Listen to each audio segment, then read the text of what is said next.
ఈరోజు వివిధ దినపత్రికలో వచ్చినటువంటి విద్య మరియు ఉద్యోగ వార్తలను ఇప్పుడు మనం తెలుసుకుందాము. టీచర్ల సమస్యల పరిష్కారానికి సీఎం హామీ. ప్రభుత్వ విద్యారంగ సమస్యలను త్వరలోనే పరిష్కరిస్తామని సీఎం రేవంత్ రెడ్డి హామీ ఇచ్చారని PRTU-TS సంఘం అధ్యక్ష ప్రధాన కార్యదర్శులు పింగిలి శ్రీపాల్ రెడ్డి, బీరెల్లి కమలాకర్ రావు తెలిపారు. ఎమ్మెల్సీ కూర రఘువంతం రెడ్డితో కలిసి సంఘం ప్రతినిధులు సచివాలయంలో సీఎంని కలిశారు. నూతన సంవత్సరం శుభాకాంక్షలు తెలిపిన అనంతరం సంఘం క్యాలెండర్ను సీఎం చేతుల మీదుగా ఆవిష్కరించారు. ఉపాధ్యాయుల బదిలీలు, పదోన్నతులు, పెండింగ్ బిల్లులు తదితర సమస్యలను సీఎం దృష్టికి తీసుకెళ్లగా తక్షణమే పరిష్కరిస్తామని సీఎం హామీ ఇచ్చారని సంఘం ప్రతినిధులు నేడొక ప్రకటనలో తెలిపారు. ముఖ్యమంత్రిని కలిసిన వారిలో మాజీ ఎమ్మెల్సీలు బి మోహన్ రెడ్డి, పూల రవీందర్, సంఘం మాజీ ప్రధాన కార్యదర్శి గుర్రం చెన్నకేశవరెడ్డి ఉన్నారు.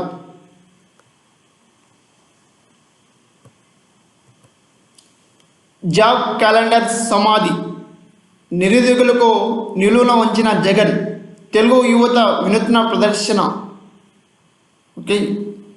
జాబ్ క్యాలెండర్ను జగన్మోహన్ రెడ్డి సజీవ సమాధి చేశారంటూ పిండ ప్రదానం చేసి మంగళవారం వినూత్న రీతిలో తెలుగు యువత నాయకులు నిరసన నిర్వహించారు.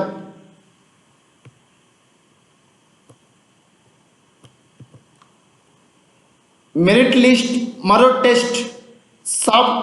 స్టాఫ్ నర్స్ మెరిట్ జాబితాపై గగ్గోలు. సర్టిఫికేట్ వెరిఫికేషన్కు 9,892 మంది ఎంపిక. జోన్ల వారీ జాబితా లేక అయోమయం. అవకతవకలు జరిగాయని ఆరోపణ. స్టాఫ్ నర్సుల నియామకాలకు ఇటీవల రాష్ట్ర వైద్య ఆరోగ్య శాఖ విడుదల చేసిన మెరిట్ జాబితా తీవ్ర గందరగోళానికి తెరలేపింది. 9 విభాగాల్లో 7,094 స్టాఫ్ నర్స్ ఖాళీలో భర్తీకి వైద్య ఆరోగ్య శాఖ గత నెల 28వ తేదీన మెరిట్ జాబితాను విడుదల చేసింది. బండ్లగూడలోని ఎక్సైజ్ అకాడమీ ప్రాంగణంలో జనవరి 30న సర్టిఫికేట్ వెరిఫికేషన్ మొదలైంది. ఈ పోస్టులకు సుమారు 40,000 మంది అభ్యర్థులు దరఖాస్తు చేసుకోగా వారందరి మార్కులతో మెరిట్ జాబితా విడుదల చేశారు. మార్కుల ఆధారంగా విడుదలైన ఈ జాబితా ఏకంగా 1,419 పేజీలు ఉన్నది. ఇందులో తమ పేరును వెతుక్కోవడంతో పాటు ఆ జోన్ పరిధిలో ఏ కేటగిరీ వారికి అత్యధికంగా ఎన్ని మార్కులు వచ్చాయన్న వివరాలను తెలుసుకోవడం అభ్యర్థులకు సాధ్యం కాలేదు. వెరిఫికేషన్ ఎలా సాధ్యం? సర్టిఫికేట్ల వెరిఫికేషన్ కోసం 9,892 మంది అభ్యర్థులతో జాబితాను విడుదల చేశారు. ఇది 200 పేజీలు ఉన్నది. ఇందులో కేవలం అభ్యర్థి application number, hall ticket number మాత్రమే నమోదు చేశారు. జోన్ల వారీగా ఫలితాలు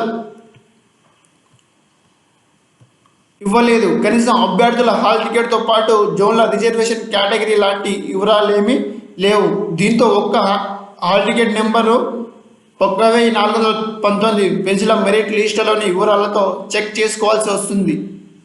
తమ కన్నా తక్కువ మార్కులు వచ్చిన వారిని ఎంపిక చేశారంటూ కొందరు అభ్యర్థులు ఇటీవల డిఎంఈ కార్యాలయం ముందు ఆందోళన చేపట్టారు.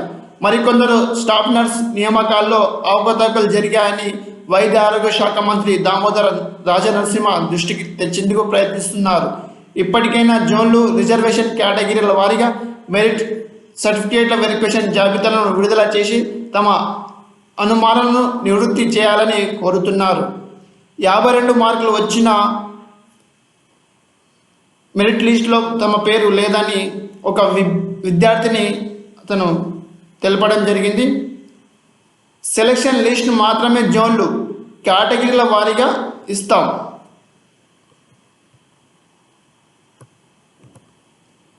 విద్యారంగ సమస్యలను పరిష్కరిస్తాం. PRTS క్యాలెండర్ ఆవిష్కరణలో సీఎం రేవంత్ రెడ్డి. రాష్ట్రంలో విద్యారంగంలో ఉన్న సమస్యలను త్వరలోనే పరిష్కరిస్తామంటూ ముఖ్యమంత్రి రేవంత్ రెడ్డి హామీ ఇచ్చారని PRTS అధ్యక్షులు పింగిలి శ్రీపాల్ రెడ్డి, ప్రధాన కార్యదర్శి బీరెల్లి కమలాకర్ రావు తెలిపారు. మంగళవారం సచివాలయంలో ఎమ్మెల్సీ కూర రఘువంతం రెడ్డితో పాటు సీఎం రేవంత్ను కలిసిన నూతన సంవత్సర శుభాకాంక్షలు ప్రకటించారు. PRTS నూతన సంవత్సరం క్యాలెండర్ను ముఖ్యమంత్రి ఆవిష్కరించారు. ఉపాధ్యాయుల బదిలీలు, పదోన్నతులు, పెండింగ్ బిల్లులు తదితర విద్యారంగ సమస్యల గురించి సీఎం దృష్టికి వారు తీసుకెళ్లారు. త్వరలోనే సమీక్ష సమావేశాన్ని నిర్వహించి సమస్యలను పరిష్కరిస్తామంటూ రేవంత్ రెడ్డి హామీ ఇచ్చారని తెలిపారు. ఈ కార్యక్రమంలో మాజీ ఎమ్మెల్సీలు బి మోహన్ రెడ్డి, పూల రవీందర్, పిఆర్టీఎస్ మాజీ ప్రధాన కార్యదర్శి గుర్రం చెన్నకేశవరెడ్డి తదితరులు పాల్గొన్నారు. ఉపాధ్యాయులకు పదోన్నతులు ఇవ్వండి, మంత్రి సీతక్కకు జీటీఏ వినతి. ప్రభుత్వ ఉపాధ్యాయులకు విద్యాశాఖలో అన్ని పదోన్నతులు ఇవ్వడంతో పాటు స్థానిక సంస్థల ఉపాధ్యాయులకు పంచాయతీరాజ్ వ్యవస్థలో పదోన్నతుల వ్యవస్థను రూపొందించాలని జీటీఏ కోరింది. ఈ మేరకు మంత్రి సీతక్క, విద్యాశాఖ ముఖ్య కార్యదర్శి బుర్రా వెంకటేశ్వర్ను మంగళవారం హైదరాబాద్లో ఆ సంఘం అధ్యక్షులు కాసం ప్రభాకర్, ప్రధాన కార్యదర్శి మేరోజు బ్రహ్మచారి కలిసి వినతి పత్రం సమర్పించారు. దీనిపై వారు సానుకూలంగా స్పందించారని తెలిపారు. ఈ కార్యక్రమంలో గెజిటెడ్ ప్రధాన ఉపాధ్యాయులు సంఘం బాధ్యులు సౌమ్య నాయకులు పాసం కృష్ణమూర్తి, శ్రవణ్ కుమార్, నరసింహ, రాజు, సుధాకర్, యాలాల కృష్ణారావు, కె శివకుమార్, చెన్నకేశవులు తదితరులు పాల్గొన్నారు. ఏప్రిల్లో టెట్ 60,000 మంది టీచర్లు రాసే అవకాశం. పదోన్నతులకు అనివార్యంగా మారిన అర్హత పరీక్ష. ఉపాధ్యాయ ఖాళీలపై స్పష్టత వస్తేనే మెగా డిఎస్సి. ఉపాధ్యాయ అర్హత పరీక్ష నిర్వహణకు విద్యాశాఖ సన్నాహాలు చేస్తుంది. విద్యాశాఖపై సీఎం సమీక్షలో ఈ అంశం చర్చకు వచ్చింది. ప్రభుత్వ టీచర్లకు పదోన్నతి కల్పించడానికి టెట్ అనివార్యమని అధికారులు సీఎంకు తెలిపారు. దీంతో వీలైనంత త్వరగా టెట్ నిర్వహించాలని సీఎం ఆదేశించినట్లు అధికారులు చెబుతున్నారు. ఈ నేపథ్యంలో ఏప్రిల్లో ఈ పరీక్ష నిర్వహించే అవకాశాలు కల్పిస్తున్నాయి. రాష్ట్రంలో 1,03,000 మంది ప్రభుత్వ ఉపాధ్యాయులు ఉన్నారని, 2012కు ముందు టెట్ లేకపోవడంతో అంతకుముందే ఉన్న దాదాపు 60,000 మంది టీచర్లకు ఈ అర్హత లేదు. మరోవైపు టెట్ ఉంటే తప్ప పదోన్నతులు కల్పించడానికి వీల్లేదని 2012లోనే కేంద్రం తెలిపింది. అయితే టెట్ పరీక్ష నిర్వహించే వరకు ఈ నిబంధనను అమలు చేయమని పేర్కొంటూ ఉమ్మడి రాష్ట్ర ప్రభుత్వం అప్పట్లో మినహాయింపు ఇచ్చింది. కేంద్రం తాజాగా మరోసారి ఈ నిబంధనను తెరపైకి తేవడం, సుప్రీంకోర్టు కూడా టెట్ తప్పనిసరి అని తీర్పు ఇవ్వడంతో గత ఏడాది నుంచి పదోన్నతులు నిలిచిపోయాయి. మెగా డిఎస్సికి టెట్ ఆటంకం. రాష్ట్రంలో మెగా డిఎస్సి నిర్వహిస్తామని కాంగ్రెస్ ఎన్నికల మేనిఫెస్టోలో హామీ ఇచ్చింది. ఈ నేపథ్యంలో దీని అమలుపై అధికారులతో సీఎం చర్చించారు. మెగా డిఎస్సి చేపట్టాలంటే ఉపాధ్యాయ ఖాళీలపై స్పష్టత రావాలి. రాష్ట్రంలో దాదాపు 10,000 స్కూల్ అసిస్టెంట్స్ పోస్టులను సెకండరీ గ్రేడ్ ఉపాధ్యాయులకు పదోన్నతులు కల్పించడం ద్వారా భర్తీ చేస్తారు. ఇవే కాకుండా ఇప్పటికే 12,000 పోస్టులు ఖాళీ ఉన్నాయి. వీటితో పాటు ఎస్జీ2 మొత్తం కలిపి 22,000 టీచర్ పోస్టులు భర్తీ చేయాల్సి ఉంది. టెట్ లేని కారణంగా పదోన్నతులు ఇవ్వడం సాధ్యం కావడం లేదు. ఈ కారణంగానే టెట్ నిర్వహించాలని ప్రభుత్వం భావిస్తుంది. టెట్ ఎవరికి?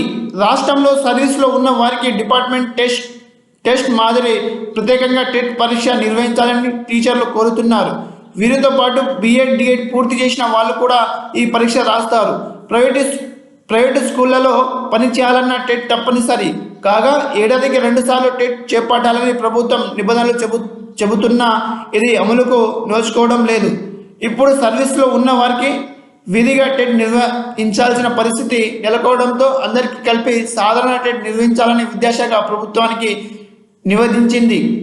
10th పరీక్షలు ముగిసిన వెంటనే ఏప్రిల్ మొదటి వారంలో టెట్ చేపట్టాలనే ఆలోచనలో ఉన్నారు. అయితే 15,000 దాటిన ఉపాధ్యాయులు టెట్కు సన్నద్ధం అవ్వాల్సిన అవసరం ఉందని, పరీక్షలో ఇచ్చే సిలబస్పై కొంత కసరత్తు చేయాల్సి ఉంటుందని ఉపాధ్యాయ సంఘాలు అంటున్నాయి. దీన్ని దృష్టిలో ఉంచుకొని కొంత వ్యవధి ఇవ్వాలనే డిమాండ్ పెరుగుతుంది.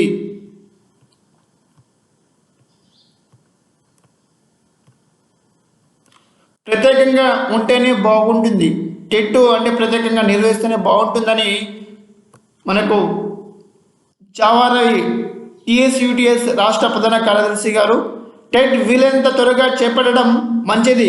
ఇది పాస్ అయితేనే ప్రమోషన్లు పొందే వీలుంది. అయితే బోధన అనుభవం ఉన్న ఉపాధ్యాయులకు అంతర్గత పరీక్ష మాదిరి పరీక్ష నిర్వహిస్తే బాగుంటుందని, వారికి ప్రత్యేక సిలబస్తో పరీక్ష పెట్టాలి. ఉపాధ్యాయుల పదోన్నతులకు టెట్ తప్పనిసరి. అయితే కొత్త నియామకాల్లో ఈ నిబంధనను అమలు చేస్తున్న పాఠశాల విద్యాశాఖ పదోన్నతులకు మాత్రం అమలు చేయడం లేదు. ఈ క్రమంలో టెట్ ఉన్న వారికే పదోన్నతులు ఇవ్వాలని పలువురు టీచర్లు కొద్ది నెలల క్రితం హైకోర్టును ఆశ్రయించారు. పదోన్నతి పొందేందుకు టెట్లో పాస్ అయిన వారితో సీనియారిటీ జాబితా సమర్పించాలని గత సెప్టెంబర్ 27న హైకోర్టు మధ్యంతర తీర్పు వెలువరించింది. దాంతో స్కూల్ అసిస్టెంట్లుగా, గెజిటెడ్ హెచ్ఎంలుగా పలువురికి దక్కాల్సిన ప్రమోషన్లకు బ్రేక్ పడిన విషయం తెలిసిందే. టెట్ ఉత్తీర్ణులైన టీచర్లు 20,000 మంది. రాష్ట్రంలో మొత్తం మంజూరైన ఉపాధ్యాయ పోస్టులు 1,22,386 ఉండగా ప్రస్తుతం 1,03,340 మంది పనిచేస్తున్నారు. అయితే 19,043 పోస్టులు ఖాళీ ఉన్నాయి. టెట్ ప్రవేశపెట్టిన తర్వాత 2012-17లలో మాత్రమే ఉపాధ్యాయ నియామకాలు జరిగాయి. అంటే టెట్ పాస్ అయి ఉపాధ్యాయులుగా చేరిన వారు రాష్ట్రంలో 10,000 మందికి మించారు.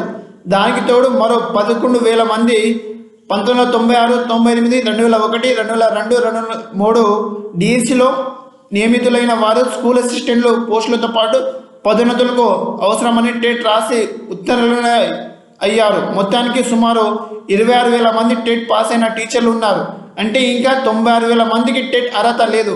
వాస్తవానికి పదోన్నతికి కూడా టెట్ తప్పనిసరి కావడంతో 2010 లోపు ఉత్తర్వులు కావాలని కేంద్ర ప్రభుత్వం గడువు ఇచ్చింది.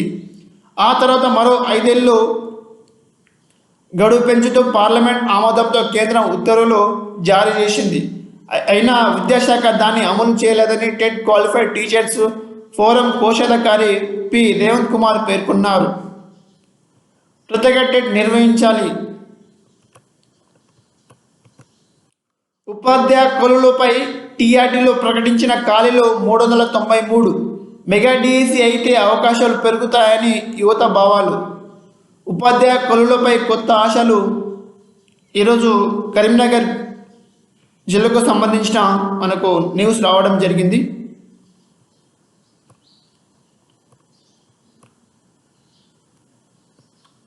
ఇవి కరీంనగర్ డిస్టిక్లో ఉన్న ఇవి మొత్తం ఖాళీలు. కరీంనగర్లో ఎస్ఐ 22, జగిత్యాల 50, పెద్దపల్లి 30, శ్రీశైల 23, ఎస్జిటీలు 52, జగిత్యాలలో 53, పెద్దపల్లిలో 7, శ్రీశైలలో 64. ఇక్కడ ఎస్ఐలో మొత్తం చూసుకుంటే 125, ఎస్జిటీలో 176, భాష పండితులు మొత్తం ఎంత అంటే 72, పీఈటీలో 20, మొత్తం ఏంటంటే 393 పోస్టులు కరీంనగర్లో ఖాళీగా ఉన్నాయని ఈ గత నోటిఫికేషన్లో వచ్చిన ఇవి ఖాళీల వివరాలు. నెక్స్ట్, ప్రైవేటు వర్సిటీలపై నిపుణుల కమిటీ, రిజర్వేషన్లు, అడ్మిషన్లపై అధ్యయనం, ఇతర రాష్ట్రాల్లోని చట్టాల పరిశీలన, కమిటీ నివేదిక ఆధారంగా వర్సిటీల చట్ట సవరణకు యోచన.